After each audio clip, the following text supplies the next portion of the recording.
evening, everyone. Today I am your host, Huda, and welcome back to Math is Fun Talk Show. So, guess what? Today I came upon this interesting topic, which is geometry application in real life.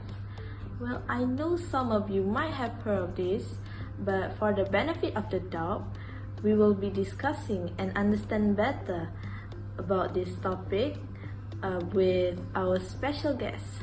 Let's have a round of applause to the renowned mathematician, Mr. Zuri Daniel and Miss Arisa.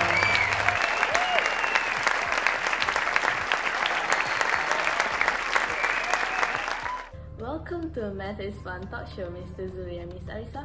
Thank you for being here with us today. It is a pleasure to meet you both. The pleasure is ours, Ms. Huda. Thank you for having us here.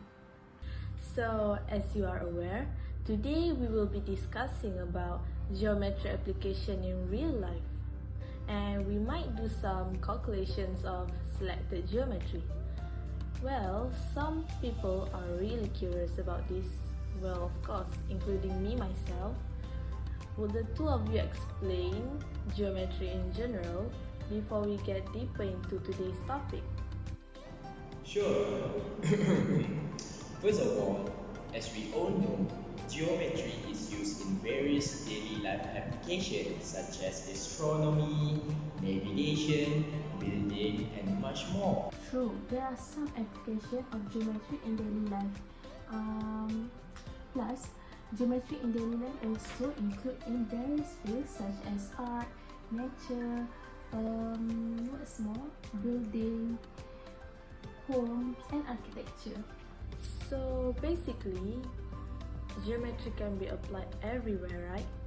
As you said just now, there is geometry applied in technology and architecture field. Can Miss Arisa explain more about the technology one? Okay, let's see. If we are talking about technology, there are some objects that we can take as an example of how geometry is applied in real life, such as this microphone. The reason that I choose this microphone is because this microphone is unique and it has more than one geometrical shape, such as cylinder, cube, and also hemisphere. How about the volume and surface area calculation? The radius for the hemisphere is 1.5 and the width, length, and the height for the cube is 7 and the height for the cylinder is 11 while the radius for the cylinder is 2.7. First of all, how do I want to find the volume and the surface area? Okay, firstly, I will find the surface area first. Okay, to find the surface area, I will make sure to find the surface area for all the each shapes in the microphone, such as I will find the surface area for the shape of hemisphere, cube, and also cylinder. So firstly, how do I find the area of the cube is I will multiply the height and the width of the cube, which is 7. After I got the total of the width and height, I will multiply it with 6 because there is 6 surface area at this cube, which is 1, 2, 3, 4, 5, and 6. But not to forget that we must subtract the area of the circle for the top and the bottom of the cube. Total area for the cube is 248.16 centimeters squared. So for the area of the cylinder, I will apply the formula 2 pi r in bracket h plus r, and the height for the, as I mentioned before, the height of the cylinder is 11 while the radius of the cylinder is 2.7, and the total that I get for the area of cylinder is 232.415 centimeters squared. So thirdly, for the area of the hemisphere, I will apply formula 2 pi r squared, which is the radius for the hemisphere is 1.5. So the total that I got for the area of the hemisphere is 14.137 centimeters squared. For the total area for the microphone is 494.71 centimeters squared. As for the volume for the microphone, I will do the same way as I find the surface area, which means I will find first the volume of the cube, cylinder, and also the hemisphere before talking all of them. So firstly, the volume of cube is I will multiply the width, length, and the height of the cube, which is 7, and then I will get the total of the volume of the cube, which is 343 centimeter cube.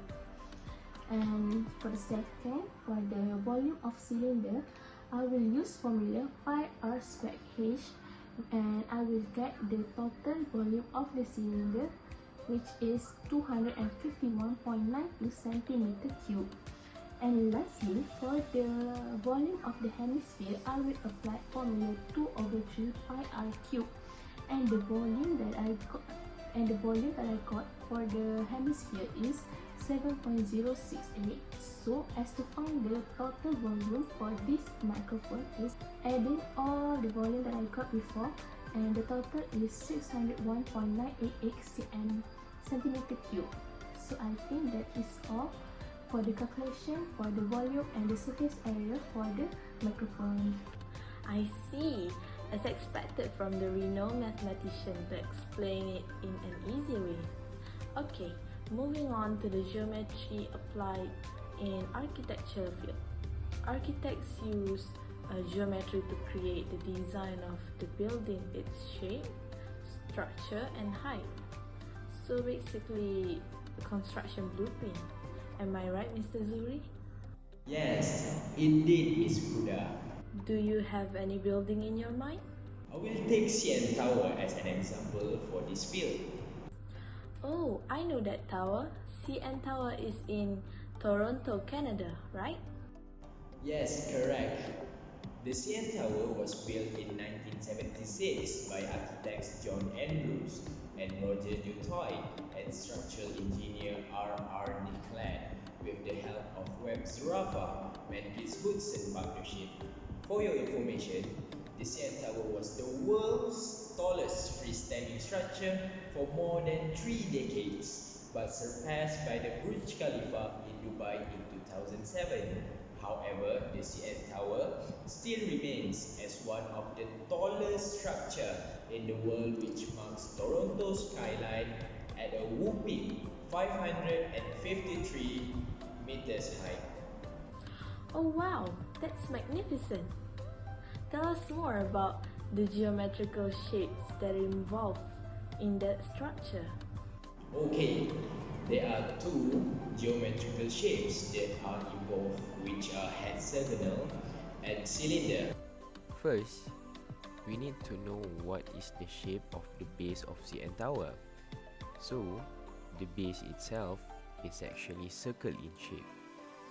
So, to find the total surface area, we need to add the value of 2 area of the base. One is at the base and the other one is at the top, and the multiplication of circumference of the circle and the height of the tower itself. Knowing the radius is 33.2 meter, thus by the formula of pi r squared, we can get the base area of the tower, which is 3,462.79 meters squared. Next, to know the circumference of the tower, we need to use the formula 2 pi r. After that, we get 109.1 meter. Finally, calculating all inside the formula, we can get the total surface area of the tower, which is 67,563.883 meters squared.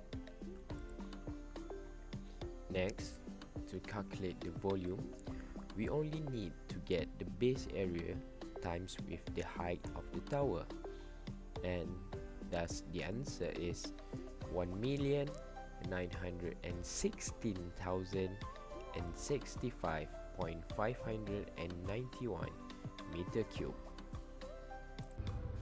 That was a smooth solution. So finally, we are coming to the end of our talk, and today's topic is well discussed. I'm sure the spectators had a really great time. Before we end our show today, can the two of you conclude today's topic? I had fun time too solving and discussing about math. What can we conclude for today is the geometry is something that we can apply in our everyday life and we can get it everywhere and anywhere. That's true. Whether it's a man-made construction or an organic life form, geometric shapes have helped to shape the world around us. Take our explanation just now as an example. So that's the end of our show for today, and we will be back next Sunday. Goodbye.